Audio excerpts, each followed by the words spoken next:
हा केवळ स्वातंत्र्याचा प्रतीक नाही, तरी आपल्या पूर्वजांच्या बलिदानाची व शौर्याची आठवण आहे. हीच ती पावन भारत भूमी आहे जिचा इतिहास ज्वलंत आहे. याच मातीच्या प्रेमापोटी अनेक देशप्रेमींनी आपल्या रक्ताचा अभिषेक घातला. अशा सर्व देशप्रेमींना आजच्या या शुभ दिनी माझे विनम्र अभिवादन करतो आणि याच मातीत जन्मलेल्या एका शूर पुत्राबद्दल बोलतो. येथे उपस्थित सर्व स्वराज्य प्रेमी मावळ्यांना माझा मानाचा मुजरा. माझ्या रक्तात आज हिंद स्वराज्याची आग धगधगत आहे, कारण मी उभा आहे त्या रत्नासारख्या रावळाबद्दल बोलायला, ज्यांचं अंगारासारखं तापलेलं शरीर होतं, कडाडणाऱ्या विजयासारखा आवाज होता, ज्यांच्यात स्वराज्य वाचवण्याची आग होती आणि ज्यांचं जीवनाचं अंतिम ध्येय फक्त आणि फक्त धर्मरक्षण होते. मी कोणाबद्दल बोलतोय आपल्या लक्षात आलेच असेल.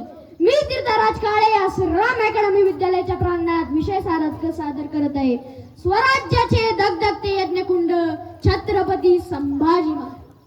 आज लोक म्हणतात की जिथं मस्तक टेकवावं अशा नमस्काराच्या जागा फार कमी होत चाललंय, पण ज्यांचं नाव ऐकताच हे मन अभिमानाने नतमस्तक झाल्याशिवाय राहत नाही, अशा मनामनात पूजल्या जाणाऱ्या माझ्या छत्रपती शिवाजी महाराज व महाराणी सईबाई यांच्या पोटी 14 मे 1657 रोजी पुरंदर किल्ल्यावर जन्माला आलेली ज्वालामुखी म्हणजे मराठा साम्राज्याचे दुसरे छत्रपती संभाजी शिवाजी भोसले. वयाच्या अवघ्या 2 वर्ष 4 महिन्यात मातोश्री सईबाई यांचे निधन झाले. आई विना पोरकं झालेल्या लेकराला दुधाची धार दिली ती धारावणे, मायेच्या पत्राची ऊब दिली ती राजमाता जिजाऊने, आणि बाप म्हणून कुशीत घेऊन सिंहाचं हृदय रोवलं ते माझ्या छत्रपती शिवाजी महाराजांनी. हाच तो सह्याद्रीच्या छातीमधून धगधगणारा लावा होता. स्वराज्याचा रक्षक शंभू, वाघाचा तो छावा होता, वाघाचा तो छावा होता. वयाच्या अवघ्या 8व्या वर्षी जयसिंगाच्या छावणीत जाऊन त्यांनी आपला निर्भीडपणा दाखवला. वयाच्या 9व्या वर्षी आग्रास भेट, तर वयाच्या 14व्या वर्षी मराठी, संस्कृत, इंग्रजी, फारसी आणि डच अशा 7 भाषांवर त्यांनी आपलं प्रभुत्व मिळवले. तसेच राज्य कारभार कसा असावा याचे मार्गदर्शन करणारा बुधभूषण हा संस्कृत ग्रंथ देखील त्यांनी याच वयात लिहिला. पण नियती किती परीक्षा घेऊ शकते आणि त्या परीक्षांना सामोरे कसे जावे हे शंभू राजांचे चरित्र सांगते. शिवरायांच्या सहवासात बाळ शंभू दमदार नेतृत्वाचे धडे घेत असतानाच वयाच्या अवघ्या 23व्या वर्षी पित्याचे निधन झाले. शंभूराजे म्हणणारा आवाज अनंतात विलीन झाला. शिवरायांच्या निधनानंतर स्वराज्य कोसळेल अशी आशा शत्रूची होती, मात्र उन्हें क्या पता, शेर गया तो क्या हुआ, छावा अभी बाकी है. शेर गया तो क्या हुआ, छावा अभी बाकी है. मुगलों, तुम्हारी जुल्मी राजवट के लिए तो मेरा संभाई काफी है, मेरा संभाई काफी है. ते आले केवळ तलवार घेऊनच नाही, तर स्वाभिमान, शांतपण आणि शौर्य घेऊन गादीवर येतात. स्वराज्यातील अंतर्गत गद्दार सरदारांवर त्यांनी आपले नियंत्रण मिळवले आणि मग लक्ष केंद्रित केले ते शत्रूवर. औरंगजेबाने स्वतः दक्षिणेत येऊन स्वराज्य गिळंकृत करण्याचा डाव रचला, पण तब्बल 7 वर्षे त्याला चोख उत्तर देत स्वराज्याची मशाल महाराजांनी पेटती ठेवली. पोर्तुगीज आणि इंग्रजांविरुद्ध हल्ला करणारा पहिला मराठा शासक हा माझा शंभू राजा होता. पण विश्वासघात झाला.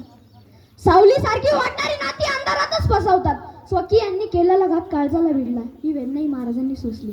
हातामधल्या तलवारीने रस्ते चिरणारा तो राजा आता मुघलांच्या बेड्यांमध्ये कैद झाला. औरंगजेब समोर होता. शिवपुत्राला सांगत होता, धर्म बदल, प्राण वाचतील. पण त्या ज्वालेने उत्तर दिले, प्राण रावला तरी चालेल पण धर्म सोडणार नाही. प्राण रावला तरी चालेल पण धर्म सोडणार नाही. जगण्याचा अर्थ गमावण्यापेक्षा मरणात अर्थ शोधेल, मरणात अर्थ शोधेल. आणि मग सुरू झाला तो अमरनिश्चय. नखे उपसली, डोळे फोडली, जिबी तोडली, तरी जय भवानी आवाज थांबला नाही. मुघलांच्या छळापुढे संभाजी कधी झुकला नाही. संभा नाव अमर झाले, कारण धर्म कधी सोडला नाही, धर्म कधी सोडला नाही. शेवटी जाता जाता एवढंच सांगेल, सिंहासारखा झुंजला जो रणत न घाबरला, सिंहासारखा झुंजला जो रणत न घाबरला. धर्मासाठी, स्वराज्यासाठी प्राणही अर्पण केला. नाही फक्त इतिहास त्यांचा, ती एक जिवंत शिकवण आहे. कर्तव्य, त्याग आणि धैर्य हीच खरी आपली ओळख आहे. चला तर मग जागे होऊ, ध्यास घेऊया उजेडाचा. देश, धर्म आणि समाजासाठी वसा घेऊ त्या शिवपुत्राचा, वसा घेऊ त्या शिवपुत्राचा. धन्यवाद.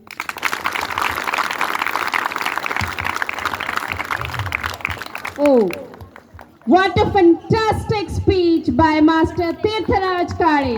Give him a big round of applause.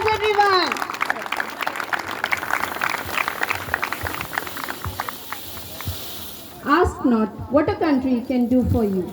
Ask what you can do for your country.